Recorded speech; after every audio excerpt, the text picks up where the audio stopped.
¿Has llegado a notar que hay veces que las personas fuera de la fe se comportan incluso mejor que personas dentro de la fe? ¿Cómo es que como cristianos a veces acabamos siendo peores? Espera, ¿es posible que alguien se convierta a Cristo y acabe siendo en algunos aspectos de su vida peor a como era antes? Personalmente yo sé que sí, y de hecho el libro de Ezequiel en la Biblia lo confirma al contarnos la historia del pueblo de Israel. El pueblo de Israel había sido elegido por Dios, escogido para ser diferente a los demás. Pero creo que la mayoría de nosotros ya sabemos que lamentablemente no fue así el resultado. Y eso es muy normal, muchos somos llamados y pocos escogidos. Pero lo que hace trágica la historia de Israel no es solo que acabaron siendo iguales a los demás, sino que incluso acabaron siendo peores. Estudiando esta semana me llamó la atención Ezequiel 5 del 5 al 6, donde el Señor justo hace esta observación sobre el pueblo de Israel. Versículo 5. Así ha dicho Jehová el Señor, esta es Jerusalén, la puse en medio de las naciones y de las tierras a su alrededor, pero ella se ha rebelado contra mis juicios y con más maldad que las naciones, y contra mis estatutos más que las naciones que están a su alrededor. Lo que el Señor está diciendo aquí me impacta. Empecemos por el inicio. El Señor dice que puso a Jerusalén en medio de las naciones, pero ¿por qué lo hizo? Como cristianos creo que conocemos la respuesta.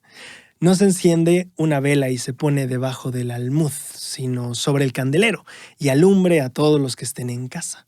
Bueno, el Señor puso a Israel en medio de las naciones para iluminar y ser una influencia de bien.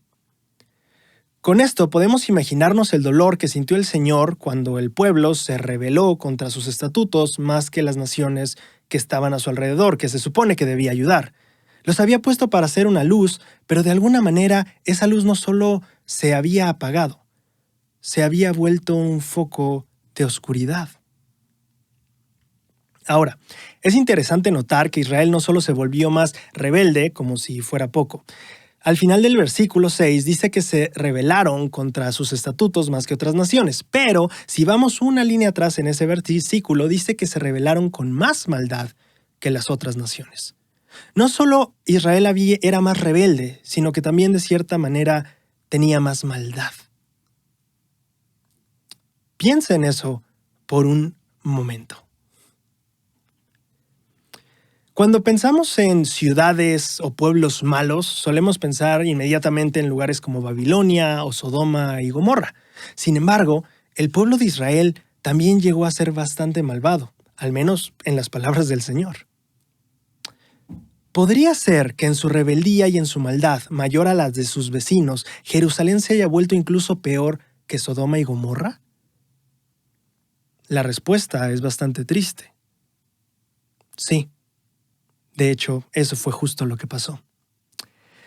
Ezequiel 16, 46 al 47 dice, tu hermana mayor es Samaria, y tu hermana menor, Sodoma.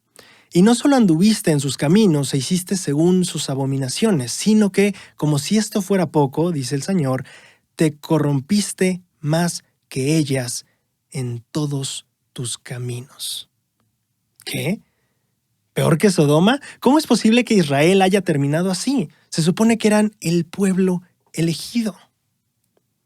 Y aunque es triste escuchar de la boca del Señor que Jerusalén se volvió peor que Sodoma, eso no acaba ahí. La Escritura dice, te corrompiste más que ellas en todos tus caminos. No solo en un aspecto o en alguna parte de tu vida, ¿sabes? No, en todos tus caminos. La dura verdad que nos enseña aquí el libro de Ezequiel es que como cristianos podemos todos perder el rumbo, que no nos garantiza nada el habernos bautizado o el tener actualmente un testimonio, ni siquiera el tener profetas, nada está garantizado. En el discipulado no es como un plan de retiro, digamos, donde podemos ir haciendo aportaciones de rectitud hasta que de alguna manera se acumulen suficientes para poder estar descansando todo el tiempo después.